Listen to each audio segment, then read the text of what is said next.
आइए आइए जनाब, आप ही का तो इंतजार था। आइए। बड़े खुश नजर आ रहे हो, क्या बात क्या है? बात ही ऐसी बॉस, आज मैं आपको एक कमाल का जादू दिखाता हूँ। देख साउंड के, मेरे पास मजाक करने के लिए वक्त नहीं है, जल्दी बता। अरे यार 2 मिनट, हमेशा काम करते रहते हो, जरा जादू देखो प्लीज प्लीज।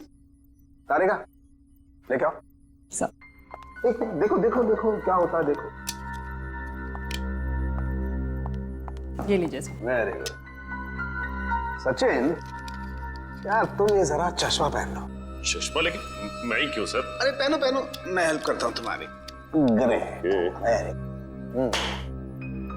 अब सचिन जरा ध्यान से देखो और बताओ कि ये चश्मा वहां से ला करके किसने दिया?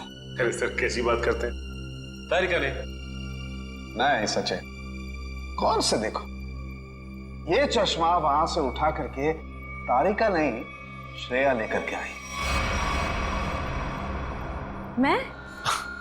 अरे सर कैसी बात कर रहे हैं आप? आपके सामने जो खड़ी है वो तारिका है और जो यहाँ खड़ी है वो श्रेया है। सचिन जरा गौर से देखो और फिर बताओ, तुम्हारे सामने जो खड़ी है वो तारिका नहीं है, वो श्रेया है। सचिन। हाँ सर, मेरे सामने जो खड़ी है वो श्रेया है।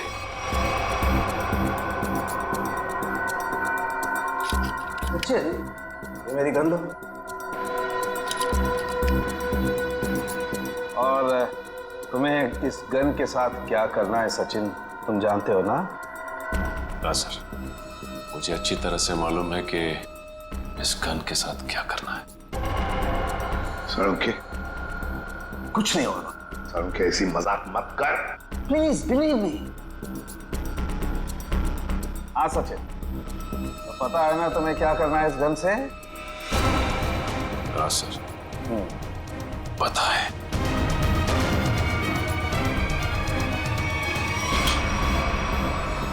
लाओ सचिन, ये गन मुझे दे दो। अब ये चश्मा भी तुम्हारा उतार देना है। बैठ जा, बैठ जा।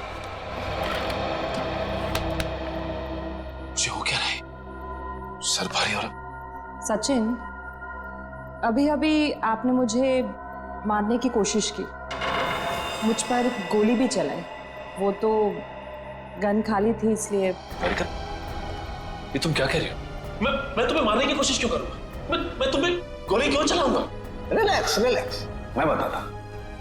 बस ये बहुत ही स्पेशल चश्मा है। इस चश्मे में एक डिवाइस लगी हुई, एक ऐसा यंत्र जिसकी वजह से जो इंसान इस चश्मे को पहनता है वो सम्मोहित हो जाएगा, hypnotize। और ये नैनो डिवाइस है जो वॉइस रिकॉर्ड करता रहता है, तो जिस इंसान ने चश्मा पहना है उससे ये बताता रहता है कि उसे एग्जैक्टली करना क्या है। आपने जो मुझ पर गोली चलाई वो भी इसी डिवाइस की वजह से। इसलिए वो आवाज आ रही थी। लेकिन ये आवाज हमें सुनाई क्यों नहीं दी? वो इसलिए क्योंकि वो आवाज बहुत ही ज्यादा धीमी है। बॉस, वो आवाज इतनी कम है कि बाजू में खड़ा इंसान भी वो आवाज सुन नहीं सकता है। और जैसे ही ये चश्मा उतारा जाता है, आदमी भूल जाता है कि उसने जब वो चश्मा पहना था क्या किया था उस वक्त। एग्जैक्टली। और इसीलिए रतन जी को ये याद नहीं था कि इन्होंने शेखर पे गोली चलाई। और उस बॉडीगार्ड को भी इसीलिए पता नहीं चला कि वो कब छत पर गया और कब छलांग लगाई। ये सारा इस मनोज का किया हुआ कर्म है। अब वो वक्त आ गया है जो मैंने अपनी पूरी जिंदगी में किया, वो सारे कर्मों का हिसाब होगा। अफसोस पाप का घड़ा पुण्य से भी भारी है, लेकिन मेरी जैसी औरत का जीने का कोई अधिकार नहीं है, कोई अधिकार नहीं है। उम्मीद करती हूँ अगले जन्म में अच्छा इंसान बनने की कोशिश करूंगी।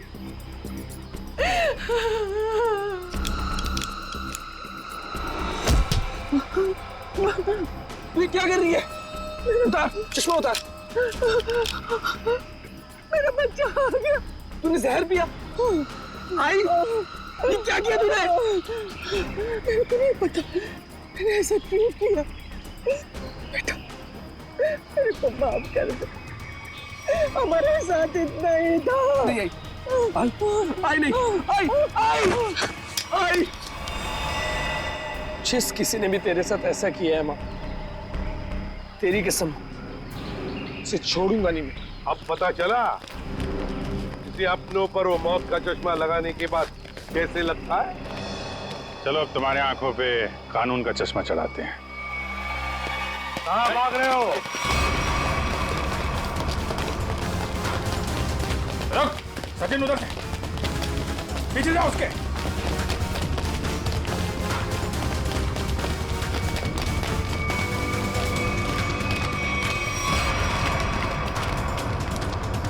Wish you many happy returns of the day. Happy birthday. so much. अब जेल की चक्की पीसने की तैयारी करो। सविता जी भले मेरी असली माँ ना थी, पर वो मेरे लिए मेरी माँ से भी बढ़कर थी। उनके बच्चों के मरने के बाद उन्होंने मुझे ही अपना बेटा माना था। मतलब तनुज और कशिश के बाद? हाँ, उन दोनों बच्चों की मौत कोई हादसा वादसा नहीं थी, बल्कि उनका खून हुआ था, जिसे किया था नीता के पिता रतन कुमार ने। और मुझे झूठे रॉबरी के केस में फंसाया भी उन्होंने ही था। इसलिए मैंने प्लान बनाया, बदला लेने का प्लान। और रतन की कंपनी में ही नौकरी कर ली, लेकिन रतन ने तुम्हें पहचाना नहीं? रतन और शेखर ने मुझे नहीं पहचाना, क्योंकि उन्होंने मुझे कभी देखा ही नहीं था। और इसी बात का मैंने फायदा उठाया, और जेल से छूटने के बाद ना ही मैंने सविता माँ के बच्चों का बदला लिया, बल्कि अपनी सान्या, जिसे मैं इतना प्यार करता था, उसकी भी मौत का मैंने बदला लिया। हमारे पास चले आते, हम तुम्हें न्याय दिलाते। कानून पर से तो विश्वास ही उठ गया था मेरा, इसलिए मैंने खुद ही न्याय करने की सोची।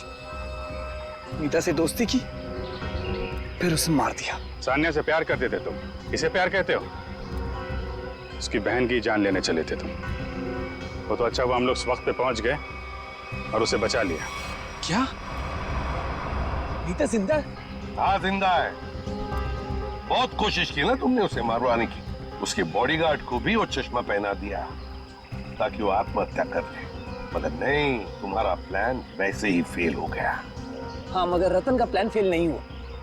मैंने वेटर के जरिए उसे खूनी चश्मा पहनाया और उसी के जरिए उसी के दोस्त को मरवा दिया। और फिर हमारे आने से पहले वो चश्मा तुमने गायब कर दिया। तो फिर वो चश्मा सविता के जरिए तुमने नीता तक पहुंचा।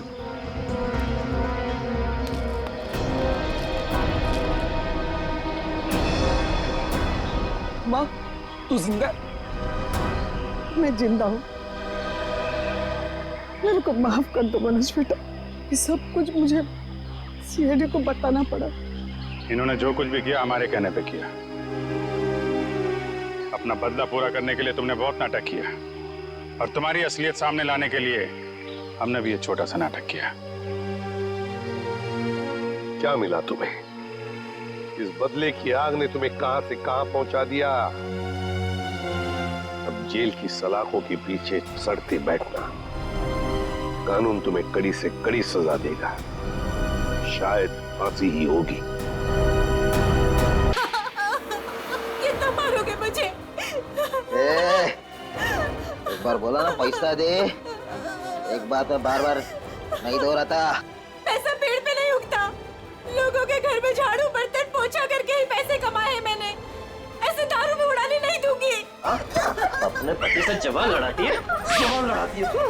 काकी, हाँ? अब आपके घुटनों में दर्द तो नहीं है ना? हाँ बेटा, तूने जो घुटनों के लिए दवा दिया था ना, उससे मेरा घुटना बिल्कुल ठीक हो गया। नमस्कार। नमस्कार, कैसे है? बस ठीक है। हाँ, बड़ी। ये नीता जी है, नमस्कार। ये इस चाल में रहते हैं। हाँ, आइए। हमारे चाल के लोग ना बहुत अच्छे हैं, बहुत सपोर्ट करते हैं एक दूसरे को। हाँ, अपने पति से जवान लड़ाती है, हाँ? जवान लड़ाती है। ये सुनील और रेखा का फिर से किचकिच शुरू हो गया लगता है। अरे अगर मेरे को दोबारा पैसा लेने से रोका ना, तो मुझसे बुरा कोई नहीं होएगा। तुझसे बुरा हो भी कौन सकता है? कहा ना मैंने कि मैं पैसे नहीं दूंगी। जवान लड़ाती है, आज तेरे को सबक सिखा के आएगा मैं। ए सुनील, कब खबरदार जो उस पे हाथ उठाए तो। देख सविताई, ये मेरा और मेरे बाइकों का पर्सनल मामला है, बीच में कुछ नहीं बोलने का। इसको तो मैं ये तुम्हारा अकेले का मामला नहीं है, सगा साहिल से मामला है। हाँ, अगर दोबारा खबरदार जो उस पे हाथ उठाए तो। देख सविताई, ये मेरा और मेरे बाइकों का पर्सनल मामला है, बीच में कुछ नहीं बोलने का। इसको तो मैं ये तुम्हारा अकेले का मामला नहीं है, सगा साहिल से मामला है। हाँ, अगर दोबारा दुखा को तुमने धमकी दी तो तुझे चाल के बाहर उठा के फेंक दूंगा मैं। हाँ, खबरदार, जो किसी ने मेरे मर्द को धमकी दी, वो जैसा भी है मेरा पति है और इसे कोई भला बुरा नहीं कह सकता। सुना तुमने? तुम्हारे इतने जुल्म बर्दाश्त करने के बावजूद भी ये अपना पत्नी धर्म निभा रही है। क्या तुम एक पति होने का कर्तव्य पूरा कर पा रहे हो? देख, अगली बार ना तूने इस पे हाथ भी उठाया या उंगली भी उठाई ना तो तेरे को मैं जेल में भिजवा दूंगी, समझा? गलती हो गई। गलती हो गई, चल जा अभी। माफी हमसे नहीं, अपनी पत्नी से मांगो। अरे बस जाने दो, चलो नहा लो, मुझे भी काम के लिए निकलना है। चलिए अच्छा है, सुनील को अकल आ गई आज। सुनील को तो सबक मिल गया, लेकिन इन दोनों का झगड़ा देखकर ना मेरे को मेरे पुराने दिन याद आ गए। आपके पति भी? हाँ, बहुत शराब पीता था, हर वक्त नशे में रहता था, और जब नशे में नहीं रहता था ना तो इसी तरह जबरदस्ती मेरे से पैसा मांगता था। और आप पैसे दे देती थी? हाँ, क्या करती? और जब मैंने पैसा देना बंद किया ना तो मेरे सारे गहने, कपड़े, घर का सारा सामान, यहाँ तक कि घर का पूरा अनाज भी बेचना शुरू कर दिया। और फिर एक दिन यही शराब उनको मुझसे दूर ले गई और लीवर फेल हो गया। आई एम सॉरी, मुझे ये सब नहीं पता था। अब आपके पति के बाद आपके घर में कौन कौन है? मेरे 2 बच्चे थे, अनुज और कशिश। भगवान भी इतना निर्दयी है ना, एक एक्सीडेंट में मेरे 2 बच्चों को मुझसे छीन लिया। मैं समझ सकती हूँ कि अपने को खोने का गम क्या होता है। हौसला रखिए, आने वाले दिन खुशियां ही खुशियां लेकर आएंगे। कल की इसी उम्मीद पे तो मैंने ये एनजीओ की स्थापना की थी और चाल के सारे परिवार वालों को मैंने अपना परिवार माना। काकी, आप बहुत ही नेक काम कर रही हैं। अच्छा अभी रहने दे, ज्यादा तारीफ मत कर मेरी। हाँ चल अंदर चल, मैं तेरे को ना गरम गरम चाय पिलाती हूँ। हाँ? अरे नहीं काकी, मुझे ना लेट हो रहा है और आज ही मुझे कॉलेज भी जाना है अपने थीसिस का फॉर्म भरने। तो हम शाम को मिलते हैं चाय पे? पक्का ना? संभल के जाना। हाँ? आज तो बहुत लेट हो गई।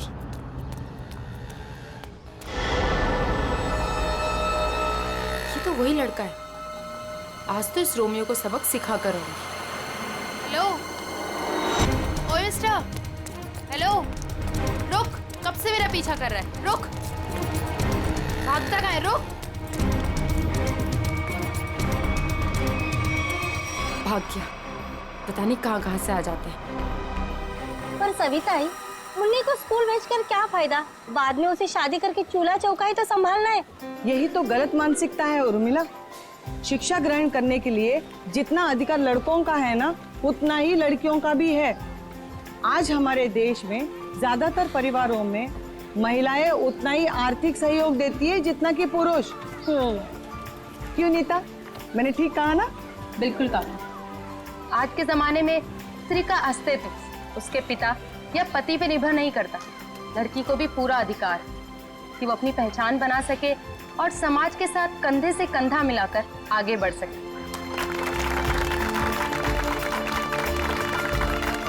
क्या बात है, आप दोनों के विचारों से हम सब सहमत हैं। हाँ। तो मुन्नी का स्कूल जाने का पक्का हो गया। हाँ, पक्का। ये फिर से यहाँ आ गया।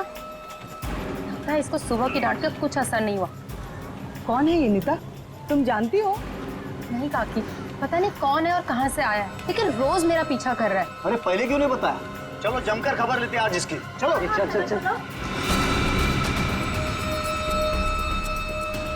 हेलो, तुम मेरा पीछा करते करते यहाँ तक आ गए? क्या कर रहे हो? चाहते क्या वहाँ?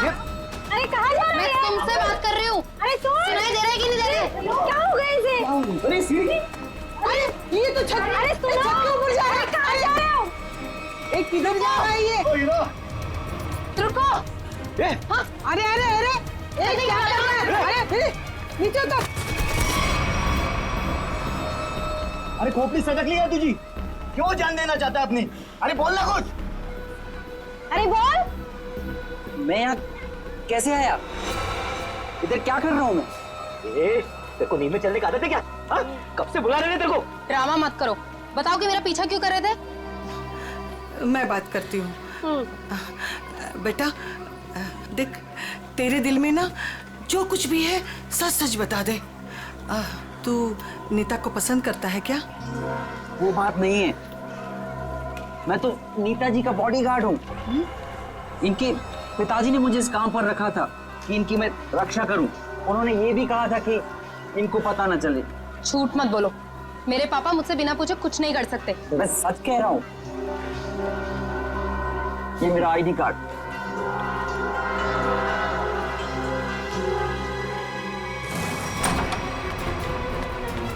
अरे नीता बिटिया, अरे अभी हम तुम्हारे बारे में ही बात कर रहे थे। नमस्ते। नमस्ते बेटा।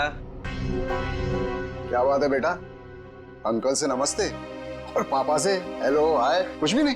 मैं आपसे बहुत नाराज हूँ। ऐसा मैंने क्या कर दिया? आप जानते हैं ना कि मैं मंगलावाड़ी चौल में अपनी रिसर्च कर रही हूँ। मुझे उन लोगों के रहन सहन, उनका गुजर बसर वो सब जानना है, इसलिए तो मुझे उनके बीच में रहना पड़ रहा है। हाँ बेटा, तो मैंने आपको अनुमति दे तो दी थी ना चौल में रहने की। अनुमति दी, वो ठीक है, लेकिन वो बॉडीगार्ड वो मेरे पीछे क्यों आ जाता है बार बार? देखो बेटा, मैंने बॉडीगार्ड इसलिए रखा था कि मैं चैन की नींद सो सकूं और मुझे यकीन रहे कि मेरी बिटिया वहां पर सुरक्षित है। पापा, मैं कोई बच्ची थोड़ी हूँ, अपनी देखभाल कर सकती हूँ। शेखर अंकल, समझाइए ना पापा को। पापा के लिए तो तुम हमेशा बच्ची ही रहोगी। 50 साल की हो जाओगी ना तब भी। आप भी ठीक है, आप भी ना पापा की तरफदारी कर लो। अरे नहीं नहीं बेटा, हम तो आपकी ही तरफ हैं। देखो रतन, ये अच्छी बात नहीं है भाई। नीता बिटिया को उसकी पर्सनल स्पेस मिलनी चाहिए। लेकिन शेखर, तुम्हें तो पता है ना शहर में जुर्म कितने बढ़ गए।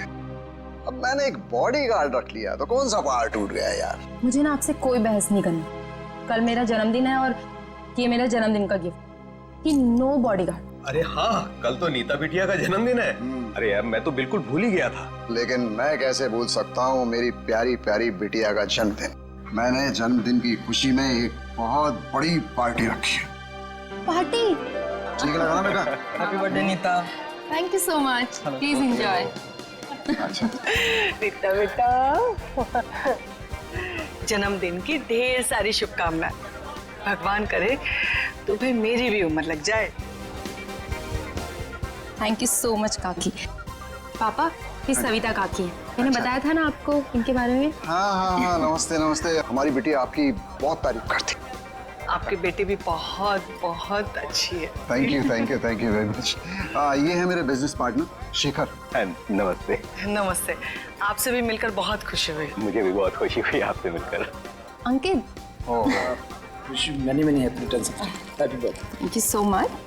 अरे sir, looking handsome sir. Thank you. अच्छा सर, कल हमारे नए प्रोजेक्ट की मीटिंग फिक्स हुई है, सुबह 10 बजे। 10 बजे?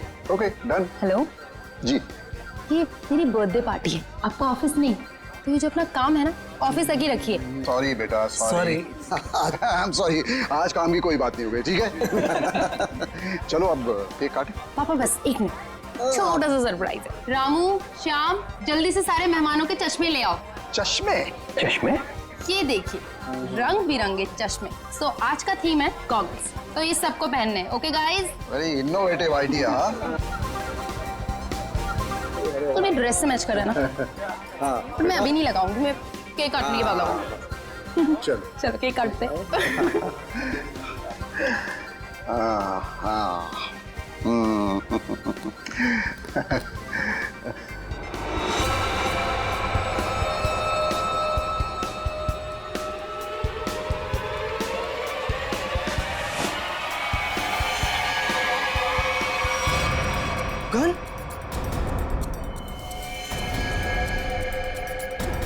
रतन ये क्या कर रहा है यार? गोली लग गई। ये असली की नकली यार। Good bye Shekhar. Ratan good bye रतन।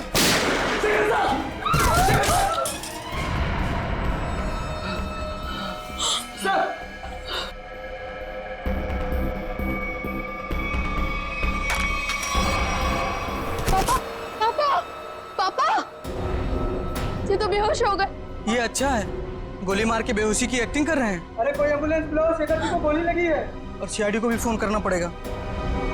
Hello CID.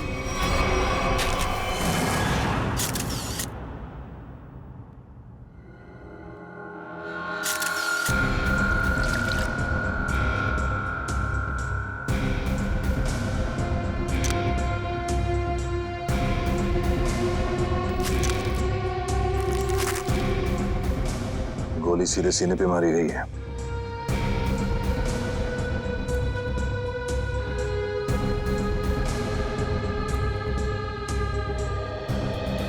आप सबने देखा था रतन जी को गोली चलाते हुए शेखर जी पे? हाँ सर, हम तो हक्के बक्के रह गए ये देख के। इतनी अच्छी पार्टी चल रही थी, सब कितना एंजॉय कर रहे थे। पता नहीं अचानक रतन जी को क्या हो गया, उन्होंने गोली चला दी। जरूर मेरे पापा के खिलाफ किसी ने साजिश की, ऐसा कर ही नहीं सकते। रतन जी। सर। रतन जी को होश आ गया। बताओ इन्हें।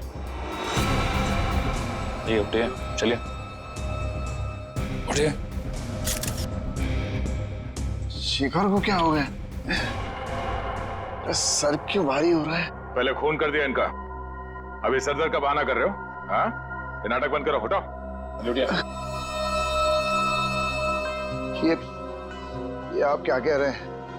मैंने किसी का खून नहीं किया। नीता बेटा क्या कह रहे हैं ये लोग, मेरी समझ में नहीं आ रहा है बेटा।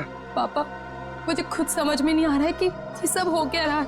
समझ में आएगा सबको, बहुत जल्दी सबको समझ में आ जाएगा। निखिल, मयूर, घर की अच्छी तरह से तलाशी लो। यहाँ पे पार्टी में जितनी भी चीजें मौजूद है सबको उठा लो। जयंती सर, इस गन को फोरेंसिक लैब में भिजवा दो। और रतन जी चलिए ब्यूरो चलते हैं। पापा ठीक तो है ना? पापा सब बैलिस्टिक्स रिपोर्ट आ गई। इसमें साफ साफ लिखा है कि शेखर को जो गोली लगी थी वो रतन जी के गन से चली थी, और उस गन पे जो उंगलियों के निशान मिले थे वो भी रतन जी के ही थे। कहिए रतन जी, क्या कहना है आपको इस बारे में? नहीं, कुछ समझ में नहीं आ रहा सर।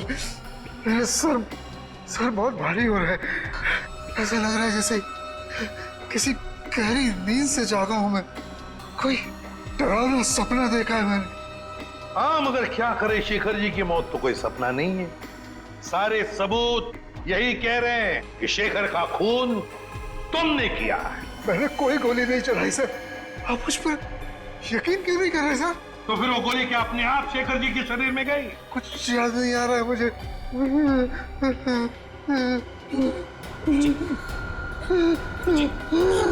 जी, मैंने कहा था ना आपसे कि मेरे पापा दिल के मरीज हैं, उन्हें टेंशन मत दीजिए। सर मैं एम्बुलेंस को फोन करता हूँ। नहीं नहीं, अपनी गाड़ी में लेकर चलो, हॉस्पिटल में एडमिट करो जल्दी। चलिए। मैं भी चलती हूँ साथ में। नहीं, आप नहीं जाएंगी। उन्हें पहले एडमिट होने दो, बाद में मैं भी चलूंगा तुम्हारे साथ।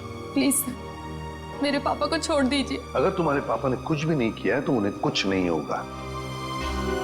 अच्छा एक बात बताओ, रतन जी का कोई झगड़ा वगड़ा था पहले से शेखर जी के साथ, या फिर कल पार्टी में कोई झगड़ा वगड़ा हुआ था?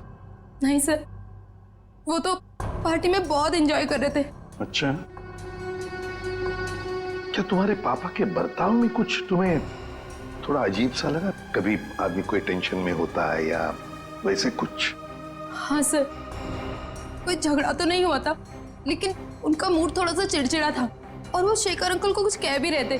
तुमने काम सही से नहीं किया, वो वापस आ गया। वो वापस आ गया? ये कौन?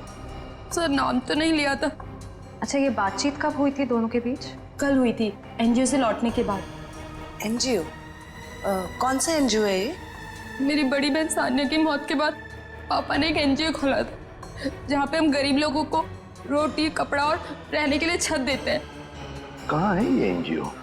नमस्कार साहेब, मी कपिल यहाँ एनजीओ मैनेजर आहे। आप ये बताएंगे कि इस एनजीओ में आप कब से काम कर रहे हैं? पहले दिन से, जब रतन जी ने सानिया मैडम की याद में इस एनजीओ की स्थापना की थी। फिर तो आप काफी करीब से जानते होंगे शेखर जी और रतन जी को। हाँ जी, एनजीओ में काम करने वाले सभी लोगों को अपना परिवार का सदस्य मानते थे। हमेशा आकर हमसे हमारे सुख दुख के बारे में पूछते थे और अपने सुख दुख बांटते भी थे। ये तो बहुत अच्छी बात है। फिर तो आप ये भी जानते होंगे कि शेखर जी और रतन जी के बीच में किस बात को लेकर टेंशन चल रही थी? नहीं साहब, ऐसा कहीं ना होते। वो दोनों बिजनेस पार्टनर कम और भाई समान ज्यादा थे। भाई समान थे तो फिर रतन जी ने शेखर जी का खून क्यों कर दिया? जरा दिमाग पे जोर डालिए और सोच के बताइए कि शेखर जी और रतन जी के बीच में कुछ झगड़ा हुआ था या कुछ बहस हुई थी? ऐसा कई झाले नव्हते। लेकिन रतन जी की बेटी बता रही थी कि रतन जी और शेखर जी आपस में कुछ बातें कर रहे थे कि कोई आया है। कौन वापस आया है? कुछ पता है आपको? हाँ, वो ये दोनों यहाँ बात कर रहे थे इसके बारे में, जब मैंने उस अजीब घटना के बारे में बताया उन्हें। अजीब घटना? कैसी अजीब घटना? कुछ दिन पहले एक आदमी ने मुझे फोन किया था, कहा शेखर जी और रतन जी ने उसे काम पे रखा है और उसने अपना अपॉइंटमेंट लेटर मेल किया कंपनी के लेटरहेड पे, प्लीज चेक कर लीजिए। दूसरे दिन से वो काम पे आने लगा और सब फाइलें वगैरह चेक करने लगा। कौन सी फाइलें चेक कर रहा था? सारी फाइलें, टैक्स की फाइलें, अकाउंट्स की फाइलें, और हाँ, रतन जी और शेखर जी के जिंदगी के बारे में काफी सवाल पूछे। फिर क्या, बस लंच ब्रेक में खाना खाने के बहाने बाहर चला गया और वापस ही नहीं आया। जब भी मैंने इस घटना के बारे में दोनों बॉसेस को बोला तो उन्होंने कहा कि हमने किसी को काम पे रखा ही नहीं है। इतनी मेहनत करके आया था पूछताछ करने के लिए, जरूर इस जुर्म में उसका हाथ है। शेखर जी ने रतन जी को कहा कि वो वापस आ गया है, तुमने अपना काम बरोबर किया नहीं है। इस आदमी का चेहरा तो देखा था ना आपने? हमारे लिए स्केच बनवाई। साहिब, दरअसल बात यह है कि उस दिन मैं अपना चश्मा घर में बुलाया था और चश्मे के बगैर मुझे तो कुछ दिखता ही नहीं है। सामने कुर्सी पड़ी की गाड़ी पड़ी, मेरे को वो भी नहीं दिखता। सर, एक बात तो तय है, ये जरूर इन दोनों के अतीत से जुड़ा हुआ ही कोई आदमी है। एग्जैक्टली, इसीलिए तो बड़ी आसानी से इस अनजान आदमी को उन्होंने पहचान लिया। इस नए मोहरे से जल्द मिलना होगा। सर, हाँ, पता चला एनजीओ से किसका फोन था जिसकी वजह से इन दोनों के बीच में अनबन हो गई? सर, एनजीओ वालों को उसका नाम तो नहीं मालूम, लेकिन उनका कहना था कि कोई आदमी आया था, अनजान आदमी, जो काफी सवाल जवाब कर रहा था वहां। यह आदमी जरूर रतन ने जो अपने बेटी सानिया के नाम पे एनजीओ चलाया उसी से संबंधित है। रतन और शेखर दोनों इस आदमी के बारे में जानते थे और इसीलिए इन दोनों के बीच में बहस हो गई। सर, कहीं ये जो भी चीजें हो रही हैं, इन सबका संबंध सानिया की मौत से तो नहीं? नीता, बेटा एक बात बताओ, तुम्हारी बहन की मौत कैसे हुई? दीदी ने आत्महत्या की थी। क्यों? मालूम नहीं। मालूम नहीं मतलब? मैं उस वक्त हॉस्टल में थी, घर पे क्या हो रहा है क्या नहीं, सबसे अनजान। अच्छा, जब आपकी बहन ने आत्महत्या की तो उस वक्त क्या आप हॉस्टल में थी? उस वक्त तो मैं घर पे थी, छुट्टियां मनाने के लिए आई थी। मुझे आज भी वो दिन याद है जब मैं और पापा मॉल से शॉपिंग कर आए और जैसे ही पापा ने दरवाजा खोला। सानिया बेटा, सानिया, सानिया! नीता, क्या तुमने अपने पापा से पूछा नहीं, जानने की कोशिश नहीं की कि क्यों तुम्हारी बहन सानिया ने ऐसा कदम उठाया? पूछा था सर, बहुत बार, लेकिन पापा हमेशा यही कहते थे कि तुम्हें इस बारे में जानने की जरूरत नहीं, और वो रोने लगते थे। इसलिए मैंने इस बारे में कभी उनसे बात नहीं की। हम मगर किसी को तो पता होगा ना क्या तकलीफ थी सानिया को, कोई खास दोस्त न कोई तो। आया जी थी, वो हमेशा उनके साथ रहती थी। उसकी जिंदगी के पहले दिन से लेके आखिरी दिन तक वो हमेशा दीदी के साथ रही है। जी, ये आया रहती कहाँ है? उसी चौल में जहाँ मैं रिसर्च कर रही हूँ। अभी भी पापा उनकी तो उनको हर महीने बराबर पहुँचा देते। क्या चल रहा है तुम्हारा? अभी तक गिनती चालू है? आई एम सॉरी सर, पता नहीं क्यों मगर मुझे एक चश्मा कम लग रहा है। एक चश्मा कम लग रहा है मतलब? सर, पार्टी में 20 लोग आए थे। हाँ। मैं कम से कम 5 बार गिन चुका हूँ, हर बार 19 चश्मे बता रहे। तो फिर एक चश्मा कहाँ गया? पता नहीं सर। ये बिल्कुल सही कह रहे हैं, जो चश्मा मेरे पापा ने पहना था वो तो इसमें है ही नहीं। पापा का चश्मा कहाँ गया? सब हो सकता है जब पापा बेहोश हुए हो तो कोई लेकर चला गया हो। कमाल है सर, पार्टी में खून हो जाता है मगर फिर भी किसी को चश्मा चुराने की सूझी। एक बात और सर, बिल्कुल उसी तरह का चश्मा मेरे बॉडीगार्ड ने भी पहना था जब वो चौल की छत से कूदकर खुदकुशी करने वाला था। एक मिनट, तुम्हें कैसे पता चला कि वो वही चश्मा था जो तुम्हारे पापा ने पहना था? क्योंकि मैंने उसे पहले भी देखा है, वो कभी चश्मा नहीं पहनता, लेकिन उसने चौल की छत से जब वो कूद रहा था तो उसने उसी तरह का चश्मा पहना था। वो चश्मा ही मनूस है। सर इस चश्मे का खून के साथ क्या कनेक्शन हो सकता है? सचिन, कोई ना कोई कनेक्शन तो जरूर है। कुछ ना कुछ तो गड़बड़ है, कुछ ना कुछ तो गड़बड़ है इस चश्मे को लेकर। क्या नीता, क्या हमारे लिए तुम्हारे पिताजी के गॉगल का जो डिजाइन है वो बनवा सकती हो हमारे स्केच आर्टिस्ट से? जरूर सर। उन दोनों को कनेक्ट कर।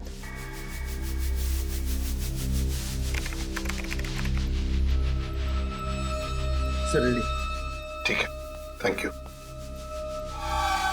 कमाल का डिजाइन है ये इस चश्मे का। सर ये चश्मा तो कस्टम मेड लगता है, क्योंकि रेडीमेड चश्मों की डिजाइन ऐसी नहीं होती।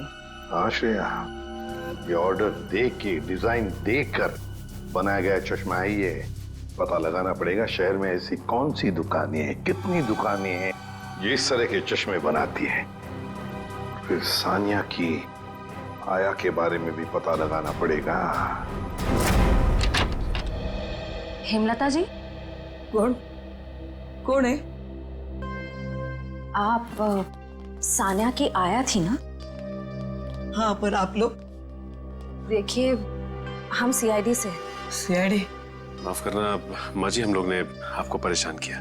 ठीक है बेटा, दिवस भर में आराम ही करती हूँ, पर आप लोग यहाँ कैसे?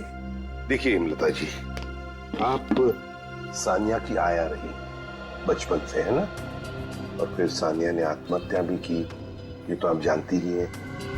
अब ये जानना चाहते हैं कि क्यों सानिया ने क्यों आत्महत्या की।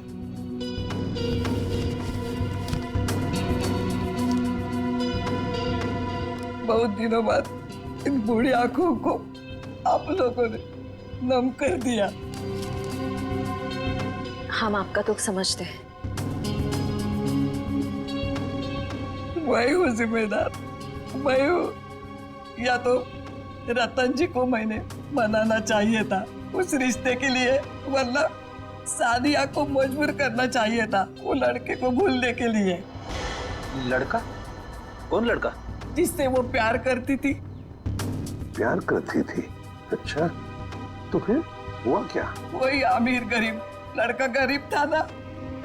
एक दिन अचानक वो लड़का कहीं दूर चला गया।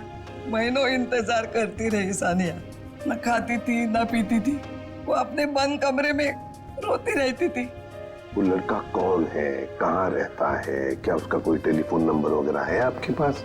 नहीं, सानिया ने कभी उसका नाम या पता नहीं बताया अभी। चल ठीक है, कोई बात नहीं। सॉरी, हमने आपको बहुत तकलीफ दी। आराम कीजिए।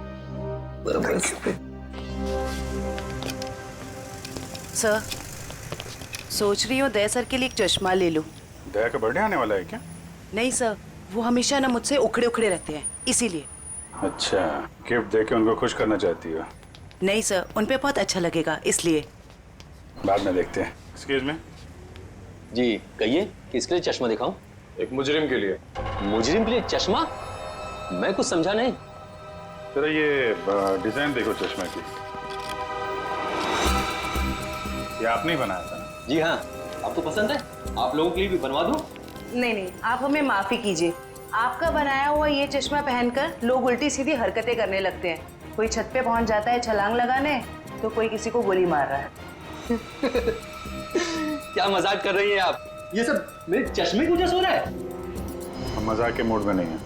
सीआईडी, अब जरा ध्यान से बताओ, किसके लिए बनाया था ये? एक मिनट सर। सर, ये कोई अभिषेक नाम का आदमी था।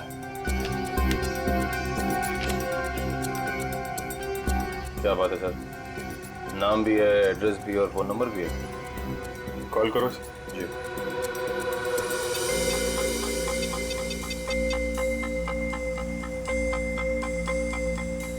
सर नंबर गलत है। गलत? लगता है एड्रेस भी गलत है। दिल दरिया कॉलोनी। दिल दरिया कॉलोनी कभी सुना है आपने? कहीं कहाँ पे है मुंबई में? सॉरी सर, मैंने एड्रेस ठीक से देखा नहीं था। आंखों का बिजनेस करते हो तुम? आदमी को तो देखा होगा ठीक से। दरअसल सर, मैं उस वक्त दुकान पर नहीं था। मेरा कारीगर जगनलाल था, उसने ही अभिषेक को देखा था। बुलाइए जरा ये जगन्नाथ जी को। जगनलाल जी साहब, ये लोग सीआईडी से हैं। जरा इन्हें बताओ, ये खास डिजाइन वाला चश्मा किसने बनवाया था? साहब, वो बड़ा ही अजीब आदमी था। बड़ी सी टोपी पहन रखी थी, आंखों पर काला चश्मा लगाया था, और ना जाने कितने दिनों से उसने दाढ़ी नहीं की थी। काफी लंबी दाढ़ी थी उसकी। ओह, नाम और एड्रेस की तरह हुलिया भी नकली। कुछ और याद आता है इस आदमी के बारे में? हाँ सर, अक्सर जो लोग चश्मा बनाते हैं ना, वो सामान हमारे दुकान से ही लेते हैं, लेकिन वो खुद अपना सामान लेके आया था। फ्रेम, कांच और एक अजीब सी छोटी सी चीज उसने लगाई थी चश्मे में। छोटी सी चीज? अच्छा, उस चीज के बारे में कुछ बता सकते हैं आप? अपने मोबाइल का सिम कार्ड होता है ना, उससे भी छोटी चीज थी। और साहब, चश्मा बनने के बाद उसने मुझे पहनने भी नहीं दिया। मुझे फिटिंग चेक करवानी थी तो बोला चश्मा गंदा हो जाएगा। ये भी कोई बात हुई? कोई बात नहीं। आप जरा ये मेरा कार्ड रखिए। अगर वो आदमी दोबारा आए या दिखाई पड़े तो मुझे फोन करना, और उसको नहीं बताएंगे, इतना तो समझते हैं ना आप? समझ गए सर। सर, हाँ, ये रोहन और मीशा है, ये सानिया के बड़े अच्छे दोस्त थे। घबराओ मत। देखो, हमने तुम्हें यहाँ कुछ सवाल पूछने के लिए बुलाया है। कैसे सवाल सर? सानिया के बारे में। क्या तुम लोगों को पता है सानिया ने ऐसा क्यों किया, क्यों आत्महत्या की? पता नहीं सर, अगर उसे कोई प्रॉब्लम होती तो हम जरूर उसकी मदद करते, लेकिन ऐसा कुछ नहीं था सर। एक बात बताओ, क्या सानिया का कोई बॉयफ्रेंड वगैरह था? कोई लड़का था उसकी जिंदगी में? हाँ सर, एक लड़का तो था, मगर उसने कभी हमें उससे मिलवाया नहीं। क्यों? पता नहीं सर, वो बोली सब कुछ ठीक हो जाने के बाद सबको बताएगी। बहुत सीरियस थी उसको लेकर, शादी करना चाहती थी उससे। अच्छा, क्या नाम क्या था उस लड़के का? नहीं सर, उसके बारे में कुछ भी नहीं बताया था। पर हाँ सर, वो कॉलेज खत्म होने के बाद मंगलावाड़ी चौल जाती थी। एक दो बार तो मैंने खुद उसे वहाँ पे छोड़ा था। वहाँ पे एक लड़का बाइक पे हेलमेट पहने उसका इंतजार किया करता था। मंगलावाड़ी? चलो, थैंक यू वेरी मच, तुम दोनों जा सकते हो। मंगलावाड़ी चाल? सर, नीता तो वहीं पे रिसर्च करती थी। और उसकी बहन सानिया, नीता की बहन सानिया जिस लड़के से मिलने जाती थी, वो मंगलावाड़ी चाल में ही रहता है। मंगलावाड़ी चाल में। कुछ समझ गए? समझ गया सर। मतलब ये नीता उस लड़के को जानती है, मगर जानबूझ के हमसे छुपा रही है। हाँ, मंगलावाड़ी चाल। इस लड़की को देखिए, क्या आप में से कोई भी इसे जानता है, कभी देखा है? हाँ, ये अक्सर हमारे चौल में आया करती थी उस लड़के से मिलने। कौन सा लड़का? मनोज नाम था उसका, इसी चाल में रहता था वो। रहता था मतलब अब नहीं रहता? वो दरअसल कुछ साल पहले उसे सजा हो गई थी। अब तक तो सजा पूरी भी हो गई होगी, पर वो वापस लौटा नहीं। क्या क्या किया था उसने? सर, पक्के से तो पता नहीं। पुलिस कह रही थी चोरी चकारी का इल्जाम है उस पर। मनोज, चलो, thank you very much. Sir, जिस मनोज की आप बात कर रहे हैं, उसका तो सर कोई भी पुलिस रिकॉर्ड नहीं है। सुमी जी, ये कैसे हो सकता है, जबकि मंगलावाड़ी चाल में रहने वाले लोगों ने हमें बताया कि 5 साल पहले मनोज को उसी चाल में से गिरफ्तार किया था। सर, सारी फाइलें आपके सामने रखी हुई हैं। 5 साल के सारे रिकॉर्ड आप देख चुके हैं, मगर कहीं भी इस नाम का कोई शख्स नहीं है। हो सकता है मनोज की फाइल गुम हो गई। ऐसा कैसे हो सकता है सर? क्यों नहीं हो सकता? तो फिर मनोज की फाइल मिल क्यों नहीं रही है? हो सकता है सर, आपको कोई गलत इंफॉर्मेशन मिल गई हो, या फिर इस नाम का कोई शख्स हो ही ना, या फिर चौल वालों ने आपसे झूठ बोल दिया। होने को तो ये भी हो सकता है कि मनोज की फाइल यहां से जानबूझकर गायब की गई।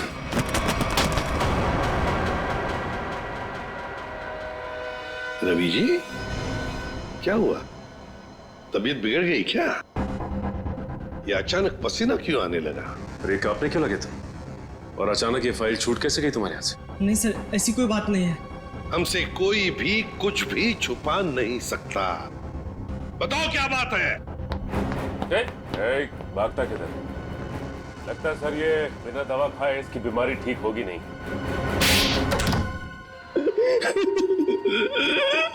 सर मुझे माफ कर दीजिए, मेरे पैसों के कारण मैंने उसकी फाइल जला दी। शर्म आनी चाहिए तुम्हें। पैसों की लालच में तुमने मुजरिम की मदद की, और तो और अपने नौकरी से गद्दारी की, अपने देश से भी गद्दारी की तुमने। कौन से जेल में है मनोज? सर तिलक नगर जेल में था, 7 साल की सजा थी उसे। अच्छे व्यवहार के कारण 4 साल में उसे रिहा कर दिया गया। सर अगर वो अच्छे बर्ताव के लिए रिहा हो ही रहा था तो फिर रिकॉर्ड नष्ट करने के लिए उसे घूस देने की क्या जरूरत थी? सचिन, शेखर और रतन, इन दोनों के बीच में जो बहस हुई थी उसमें शेखर बोल रहा था कि वो वापस आया है, तो फिर जरूर वो मनोज के बारे में बात हो रही थी। सर उस चश्मे वाले का फोन। हाँ सर, मैं जगन्नाथ चश्मे वाला। सर अभिजीत सर का फोन नहीं लग रहा था, इसलिए मैंने आपको फोन किया। हाँ बोलिए। सर वो आदमी फिर आया था चश्मा बनाने। अब इस वक्त कहाँ है वो आदमी? सर वो जाते वक्त फोन पे बात कर रहा था, कह रहा था कि किसी विद्युत नगर जा रहा है, सेक्टर 5।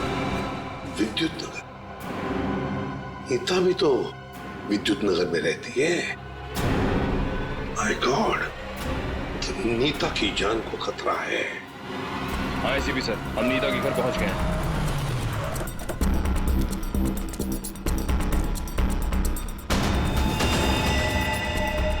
ओह नो, ये नीता छत पे क्या कर रही है? इसे रोकना होगा। नीता!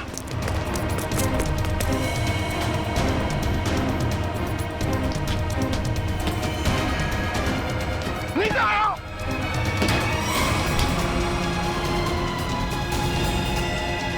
तो हटो।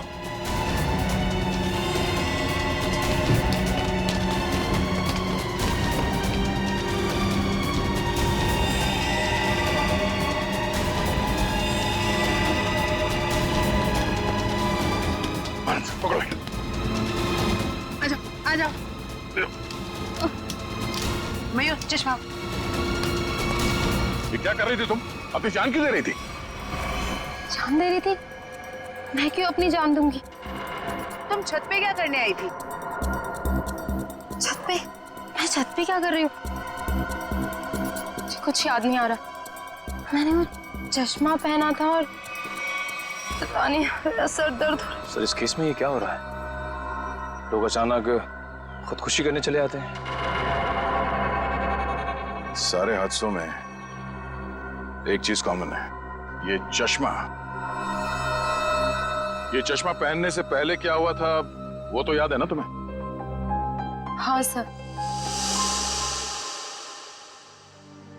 नीता, मुझे पता है तुम पर क्या बीत रही होगी, लेकिन तुम चिंता मत करो, सब ठीक हो जाएगा। काकी, ये क्या है? ऐसी हालत में मुझे ये गिफ्ट तुम्हें देते हुए बहुत अजीब लग रहा। गिफ्ट? हाँ, तुम्हारा बर्थडे था ना, तो हमारे चौल के बच्चों ने अपने हाथों से बड़े प्यार से तुम्हारे लिए गिफ्ट बनाया।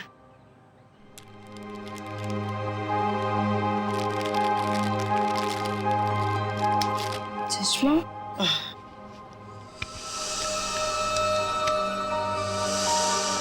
ये सविता जी कौन? सविता जी मंगलवाड़ी चौल में रहती हैं। बड़ी नेक औरत है। ये कितनी नेक औरत है ये तो उनसे मिलने के बाद ही पता चलेगा।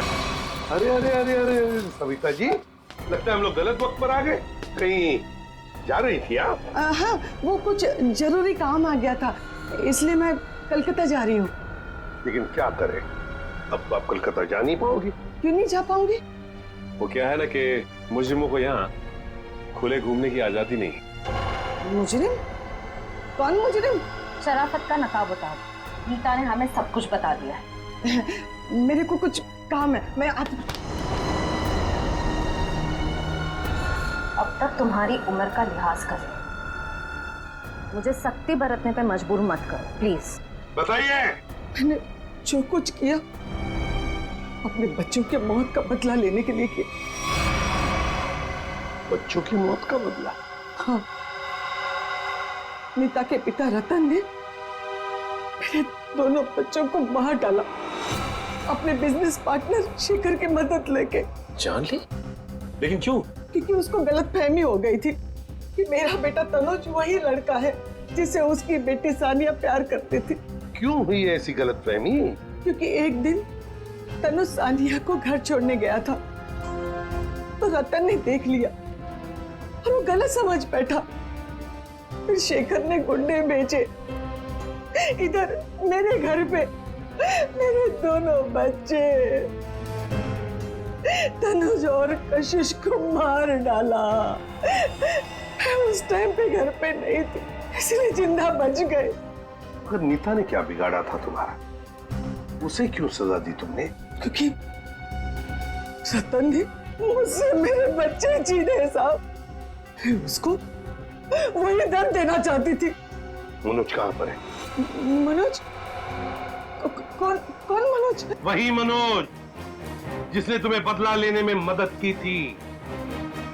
साहब मेरे को नहीं मालूम। बताना तो पड़ेगा ही। ये जादू वाला चश्मा कहां से बनवाया? मनोज कहां पर है?